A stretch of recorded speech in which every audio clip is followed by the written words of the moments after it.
নমস্কার বন্ধুরা, আজ আমি আপনাদের জন্য পাঠ করব সুনীল গঙ্গোপাধ্যায়ের লেখা সেই বিখ্যাত উপন্যাস প্রথম আলো।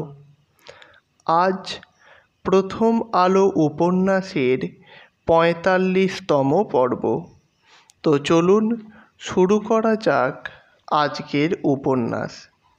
শীতের ফিনফিনে বাতাস বইছে, আকাশে মেঘ নেই, কিন্তু নদীর ওপর দুলছে পাতলা কুয়াশা। স্টিমারের ডেকে দাঁড়িয়ে আছেন জ্যোতিরিন্দ্রনাথ। তার গায়ে একটি পাতলা চমৎকার নকশা করা কাশ্মীরি শাল। তিনি সদ্য বিছানা ছেড়ে উঠে এসেছেন।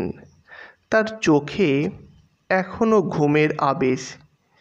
কীর্তন খোলা নদীর ওপর পাল তুলে চলেছে অনেক নৌকো, অধিকাংশই ধানে বোঝাই।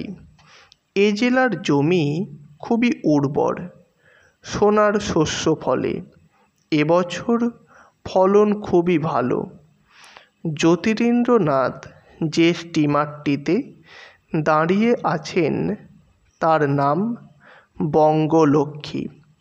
এটি ছাড়বে দুপুর ১টার সময়। এখন একেবারে খালি।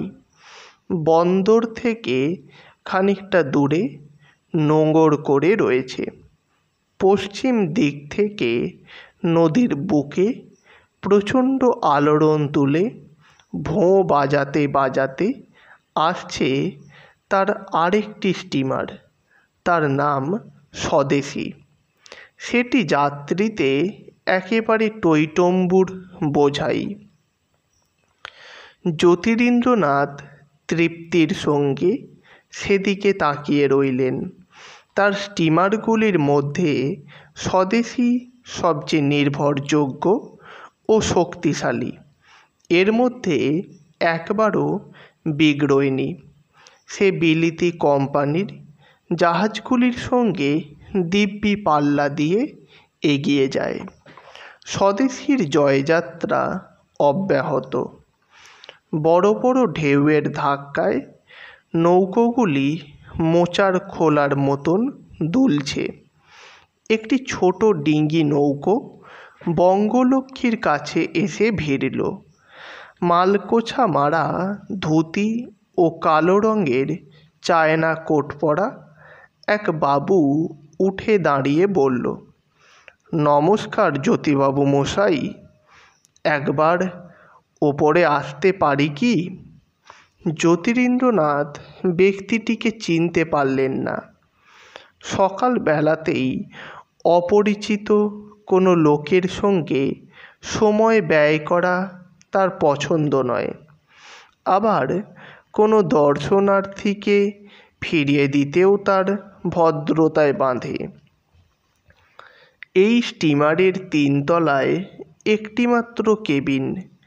এখানে জ্যোতিরিন্দ্রনাথ একা থাকেন। ডেকের ওপরে কয়েকটি চেয়ার ছড়ানো। কালো কোট পরা লোকটি ওপরে এসে বলল, গুড মর্নিং, গুড মর্নিং। এ সময়ে এসে আপনার ব্যাঘাত ঘটালাম না তো? জ্যোতিরিন্দ্রনাথ লোকটিকে একটি চেয়ারে বসার অনুরোধ জানিয়ে নিজে বসলেন একটু দূরে। জিজ্ঞেস করলেন, আপনি চা পান করবেন কি? লোকটি বলল, অবশ্যই। চায়ে আমার কখনো অরুচি নেই। দিনে অন্তত ২০ কাপ চা খাই। অধমের নাম অভয়চরণ ঘোষ। আমাকে আপনি চিনবেন না। আমি একজন সামান্য জুনিয়র উকিল। তবে আমার সিনিয়রকে অবশ্যই চিনবেন। তিনি হচ্ছেন প্যারীমোহন মুখুজ্জে। জ্যোতিরিন্দ্রনাথের ভুরু দুটি ঈষৎ কুঞ্চিত ছিল, এবারে সোজা হলো। লোকটির ব্যবহারের মধ্যে খানিকটা ঔদ্ধত্যের ভাব আছে। এবার বোঝা গেল লোকটি উকিল, সেই জন্য। কিন্তু সকালবেলা একজন উকিল তার কাছে আসবে কী জন্য? তিনি বললেন, প্যারীমোহন মুখোপাধ্যায়কে বিলক্ষণ চিনি। উত্তরপাড়ার রাজা জয়কৃষ্ণ মুখোপাধ্যায়ের ছেলে তো। তিনি কৃতবিদ্য, স্বনামধন্য ব্যক্তি। হঠাৎ আমাকে স্মরণ করেছেন কেন? এ প্রশ্নের সরাসরি উত্তর না দিয়ে অভয়চরণ বলল, আমি আপনাকে আগে দু একবার দেখেছি। সোনার মতন বর্ণ ছিল আপনার, এখন রোদে ঝলসে যে তামার মতন হয়ে গেছ। আপনি মাসের পর মাস জাহাজেই কাটিয়ে দিচ্ছেন, আমি সবই শুনেছি। কলকাতায় যান না একেবারেই। এত ধকল কি আপনার সইবে? জ্যোতিরিন্দ্রনাথ শুকনো গলায় বললেন, ব্যবসা চালাতে গেলে নিজেকেই দেখতে হয়। জাহাজে বসবাস করতেই আমার এখন ভালো লাগে। অভয়চরণ বলল, কতদিন এই ব্যবসা চালাবেন?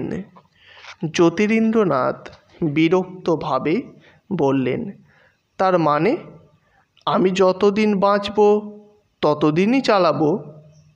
ব্যবসা আরও বৃদ্ধি পাবে, আরও জাহাজ কিনে বিভিন্ন লাইনেও চালাবো। অভয়চরণ বলল, তা আপনি পারবেন কি? আপনারা জমিদারি চালাতে অভ্যস্ত। বঙ্গ সন্তানরা ব্যবসা চালাতে শিখল কবে? ব্যবসায় অনেক হ্যাপা, জমিদারির মতন আরাম তো তাতে নেই।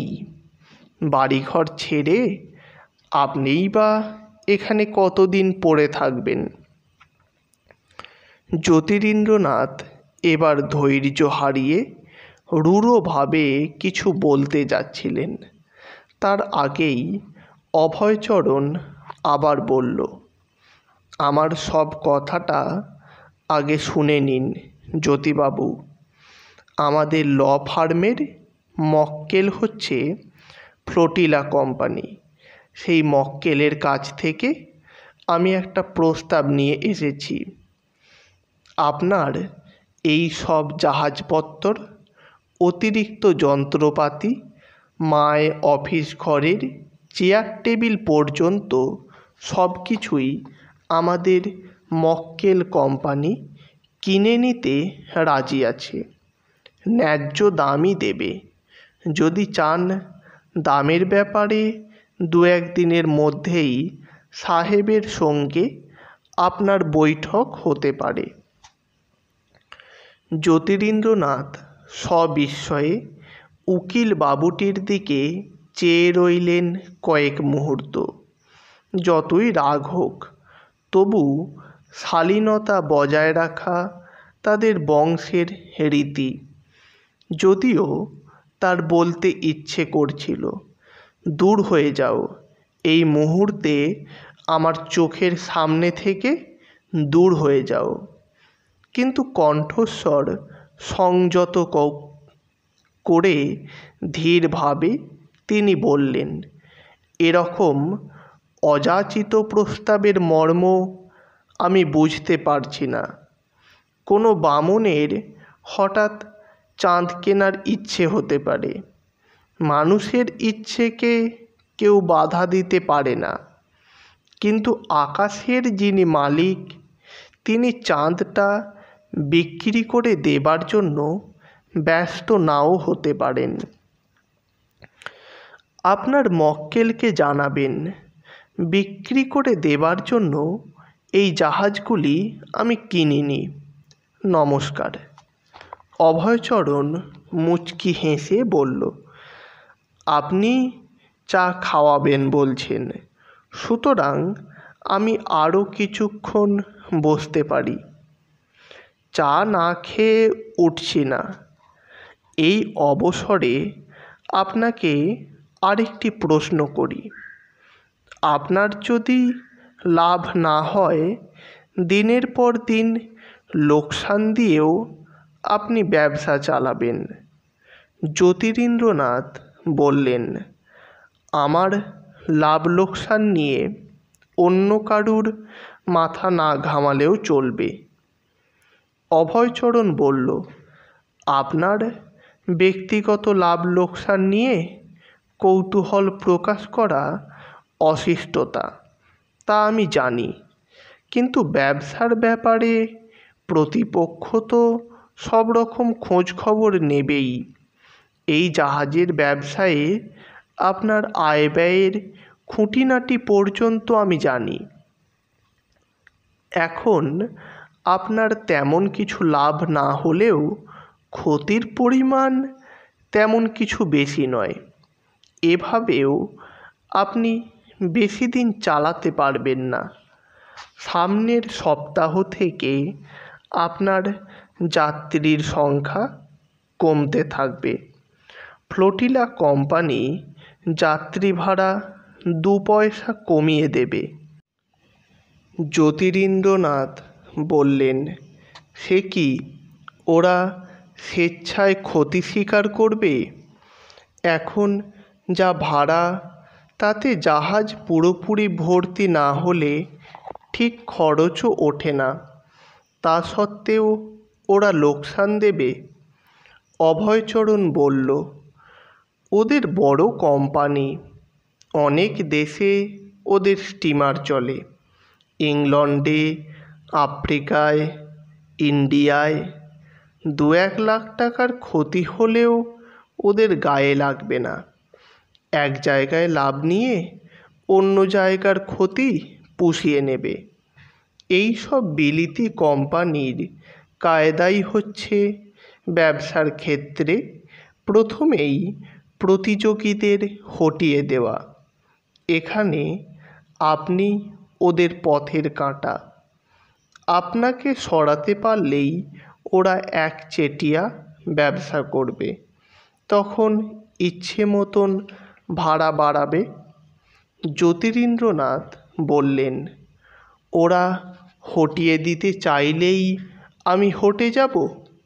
হেরে যাবার জন্য আমি ব্যবসায় নামিনি। অভয়চরণ বললেন, দেখুন জ্যোতিবাবু, আপনারা উচ্চ মার্গের মানুষ। আপনারা সব কিছুই দেখেন একটা ভাবের চশমা দিয়ে।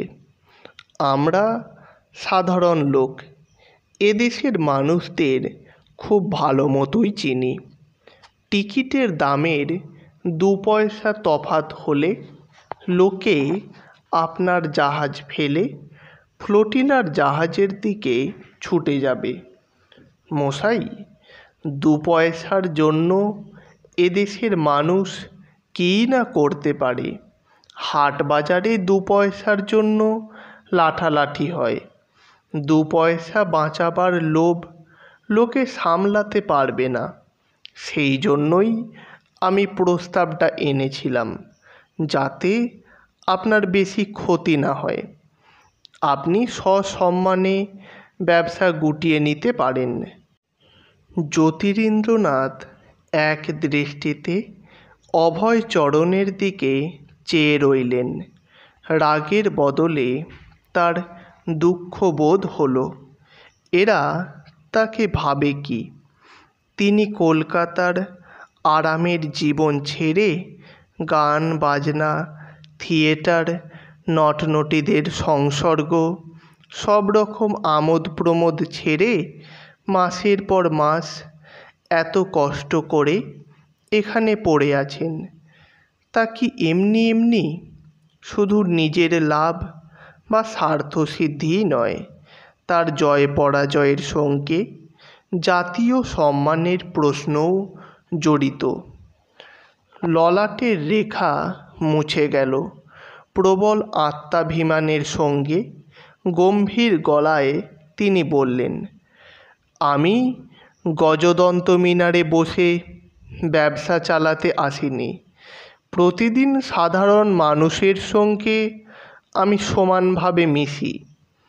মানুষের প্রতি আমি বিশ্বাস হারাতে পারি না, বরং বিশ্বাস আমার দৃঢ় হয়েছে। পরাধীন জাতি হলেও আমাদের মেরুদণ্ড একেবারে ভেঙে যায়নি। ইংরেজদের জাহাজে না উঠে তারা দিশি কোম্পানিকেই বাঁচিয়ে রাখতে চাইবে। অভয়চরণ বলল, দেখুন, আমিও তো বাঙালি। আপনার জয় হলে আমারও গর্ব হবে। কিন্তু ইংরেজরা ধুরন্ধর বেনিয়ার জাত। আগামী 5 বছরের হিসেব করে ওরা ব্যবসায় নামে। ওদের সঙ্গে এঁটে ওঠা বড় শক্ত, বুঝলেন? ওরা বড় শক্ত। জ্যোতিরিন্দ্রনাথের বিশ্বাস অমূলক নয়। এই কমাসে সাধারণ মানুষের কাছ থেকে অভাবনীয় সহযোগিতা পেয়ে তিনি অভিভূত। বরিশালের ছাত্ররা শতপ্রবৃত্ত হয়ে নিয়মিত তার হয়ে প্রচার চালাচ্ছে। গান বাঁধা হয়েছে তার জাহাজগুলির নাম দিয়ে। 12-13 বছরের কিশোররা পর্যন্ত হাঁটু জল পর্যন্ত নেমে চিৎকার করে, স্বদেশি জাহাজ, স্বদেশি জাহাজ। আমাদের নিজস্ব জাহাজ, কেউ অন্য জাহাজে যাবেন না। আবার জাহাজ যখন দূর থেকে এসে বন্দরে ভেড়ে, তখন দলে দলে লোক ছুটে আসে তা দেখার জন্য।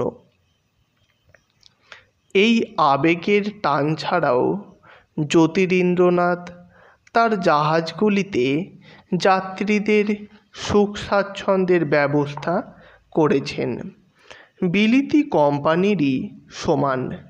সত্যি, ফ্লোটিলা কোম্পানির জাহাজ 2 পয়সা ভাড়া কমিয়ে দিল। প্রথম কয়েকদিনে তার প্রতিক্রিয়া বোঝা গেল না।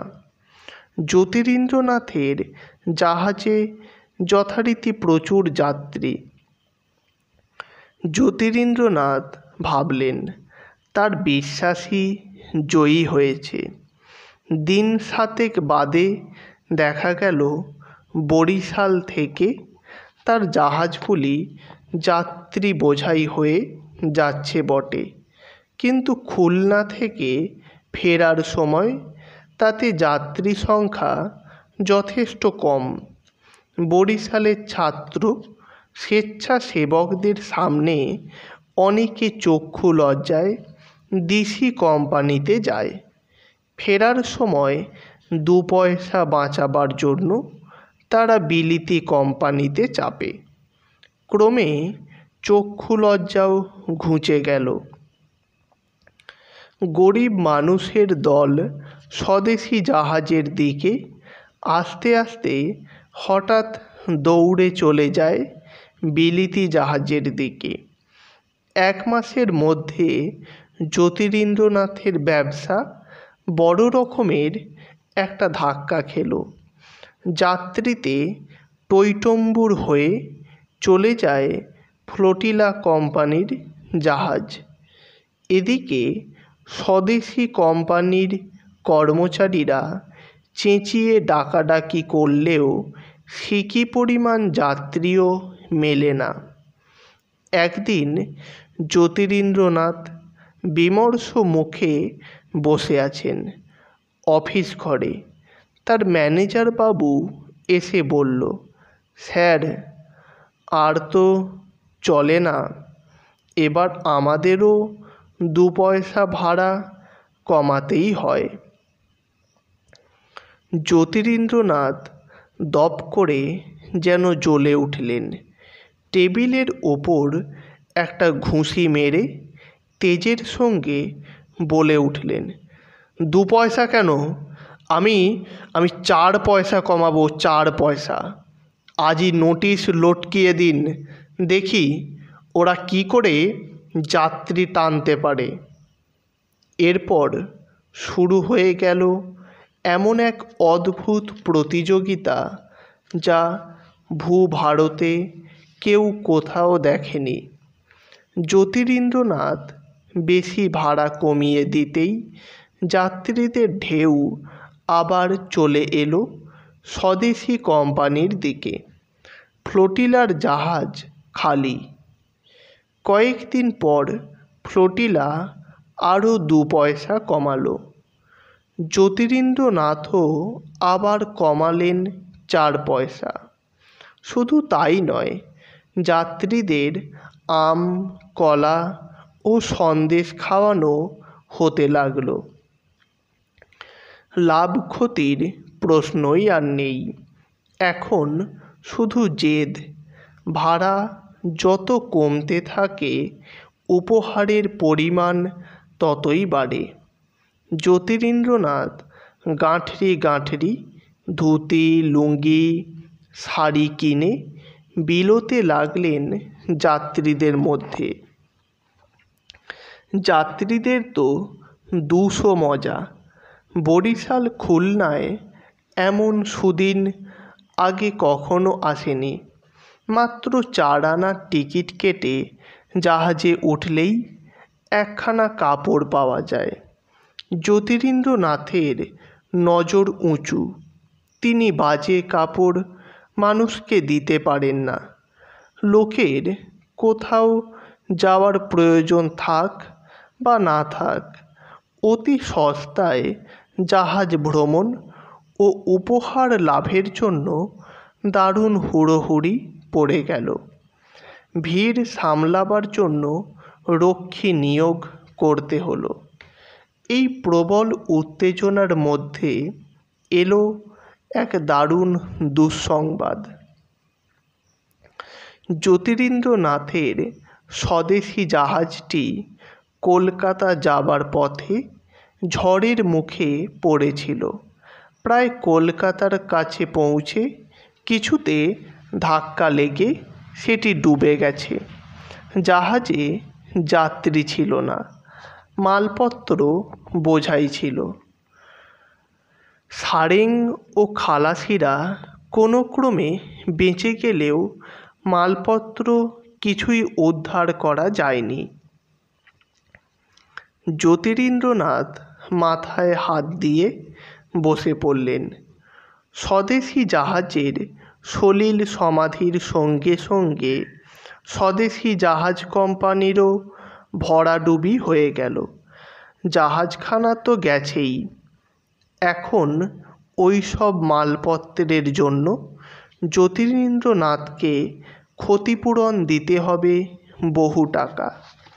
জ্যোতিরিন্দ্রনাথ নিজের যথাসর্বস্ব এবং আত্মীয় বন্ধুবান্ধবদের কাছ থেকে যথেচ্ছ ধার করে এই ব্যবসা চালাচ্ছিলেন।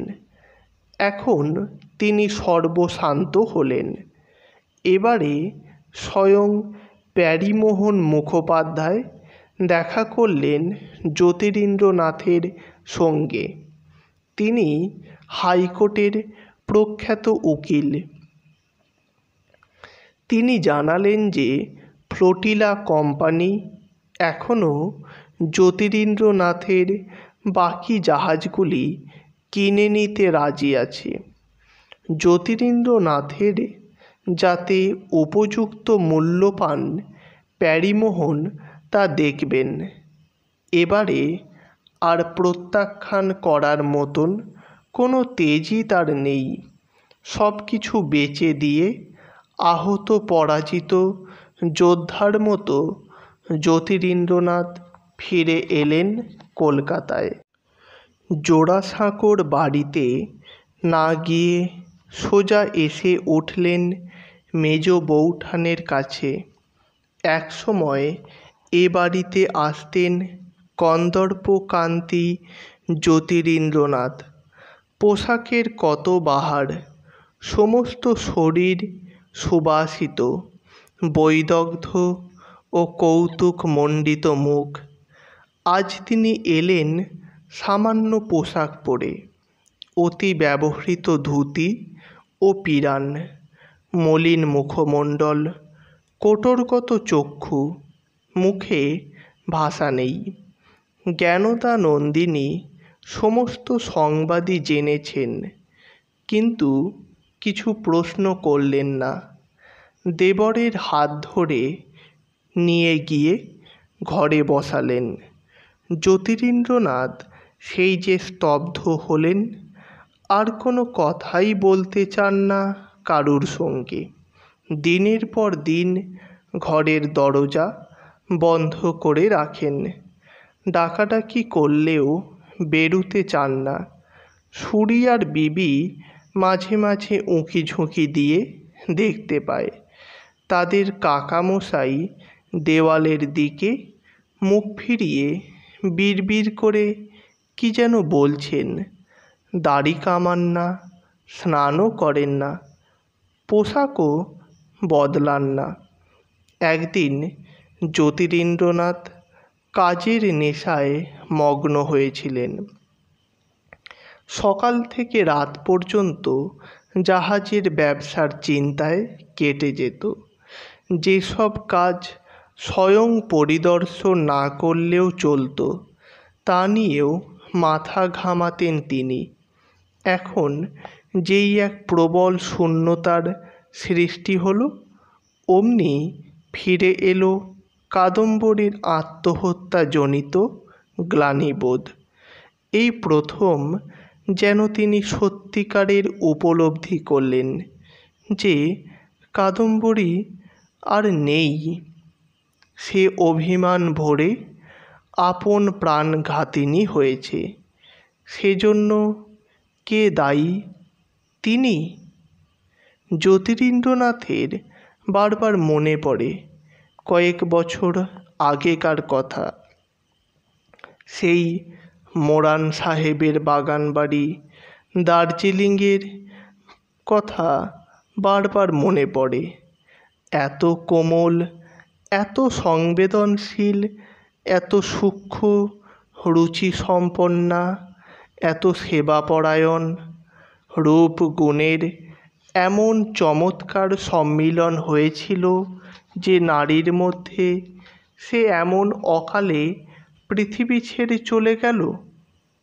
জ্যোতিরিন্দ্রনাথ ধরেই নিয়েছিলেন সে বরাবর একই রকম থাকবে। এই ধরে নেওয়াটাই হয়েছিল চরম ভুল। আর কোনো দিন তার সঙ্গে দেখা হবে না। মৃত্যুর পর মানুষ কি একেবারেই হারিয়ে যায়? মানুষের চিন্তা কখনো পুরোপুরি একমুখী হতে পারে না। কাদম্বরীর কথা ভেবে ভেবে জ্যোতিরিন্দ্রনাথ যেমন অনুতাপে দগ্ধ হন, তেমনি হঠাৎ হঠাৎ মনে পড়ে তার অত সাধের জাহাজগুলি এখন ফ্লোটিলা কোম্পানির নামে চলাচল করছে। ওরা জাহাজগুলির নাম বদলে দিয়েছে। তিনি নিজের থাকার জন্য ওপরের ডেকের যে কেবিন সাজিয়েছিলেন, সেখানে থাকছে কোনো ইংরেজ। ওরা তাকে হারিয়ে দিল। তিনি চেষ্টা বা পরিশ্রমের কোনো ত্রুটি করেননি, তবু তাকে হার মেনে নিতে হলো। নিজের ক্ষোভ ও গ্লানি নিয়ে ঘরের মধ্যে স্বেচ্ছাবন্দী হয়ে থাকতে চাইলেও বেশি দিন তা সম্ভব হলো না।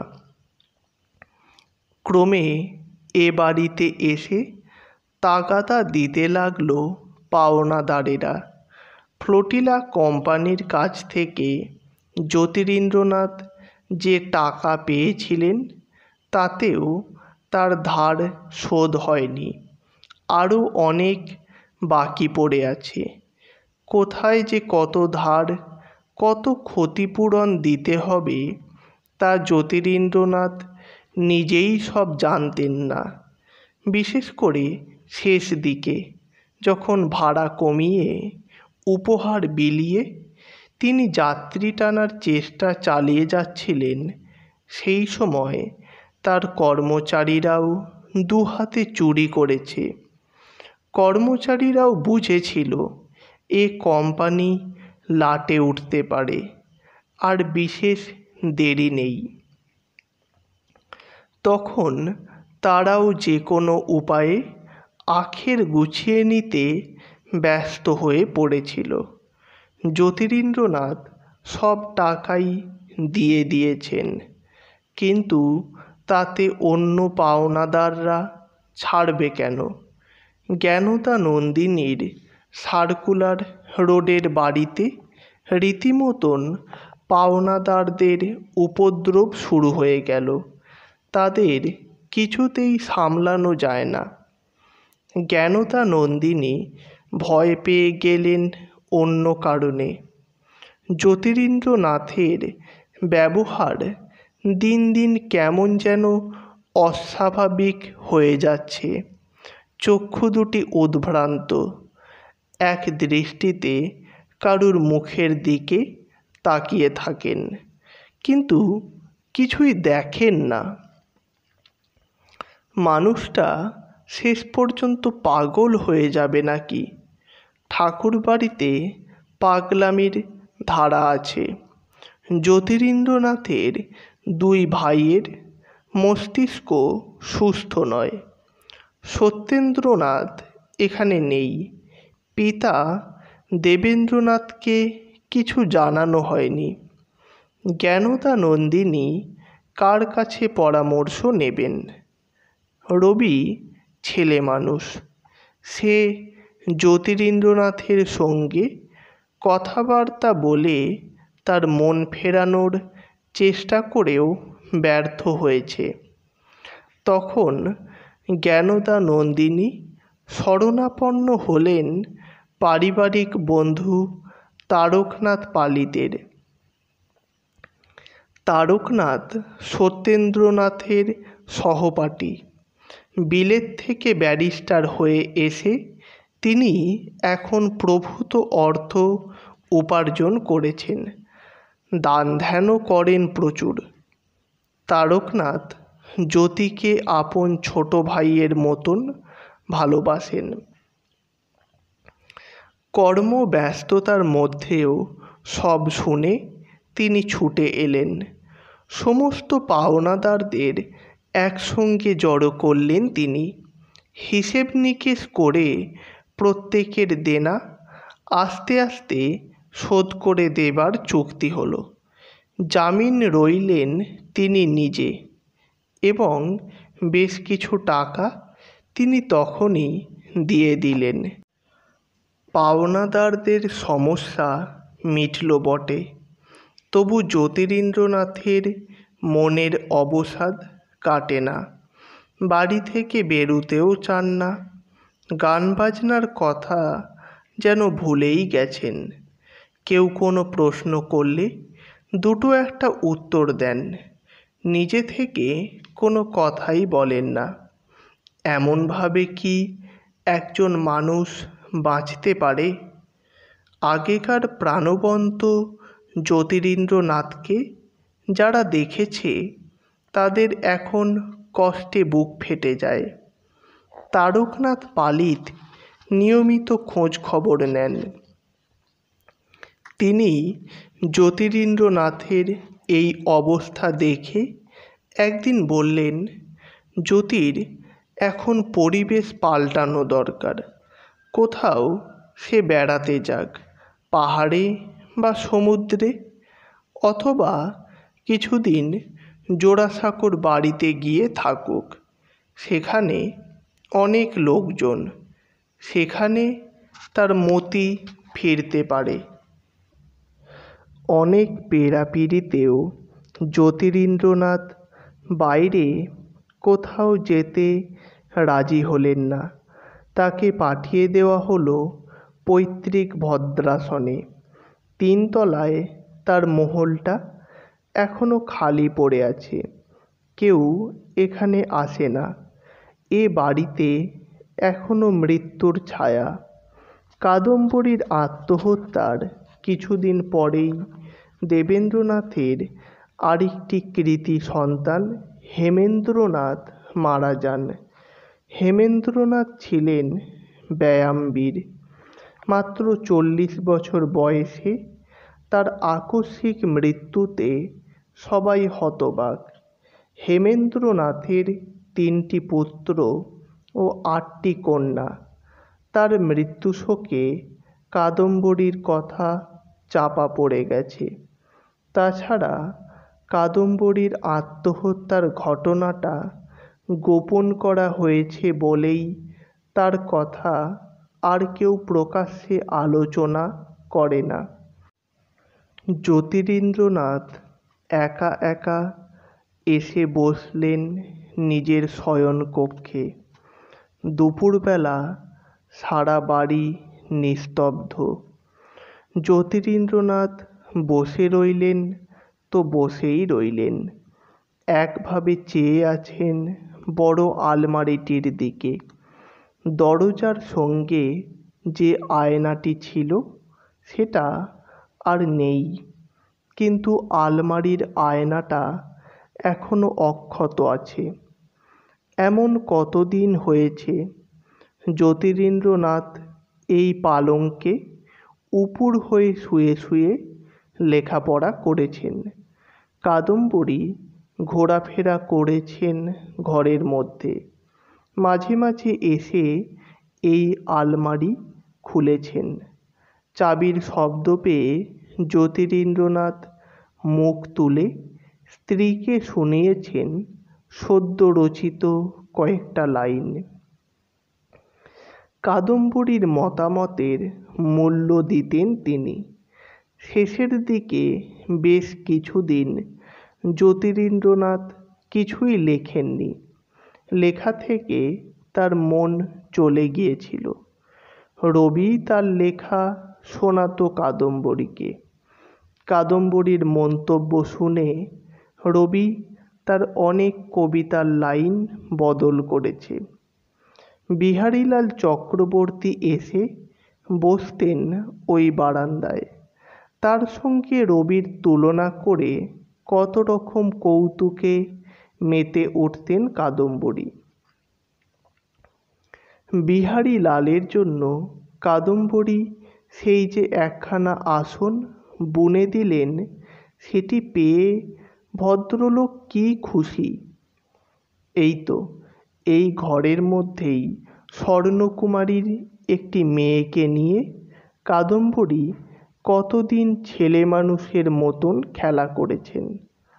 আলমারির আয়নাটার পাশে জ্যোতিরিন্দ্রনাথ দেখতে পাচ্ছেন কাদম্বরীকে, নীলাম্বরী শাড়িখানা পরা, চুল খোলা। জ্যোতিরিন্দ্রনাথের মস্তিষ্ক এখন দুর্বল, তবু তিনি বুঝতে পারছেন তিনি তার স্ত্রীর প্রেতমূর্তি দেখছেন না, এমনকি কোনো ছায়াও নয়।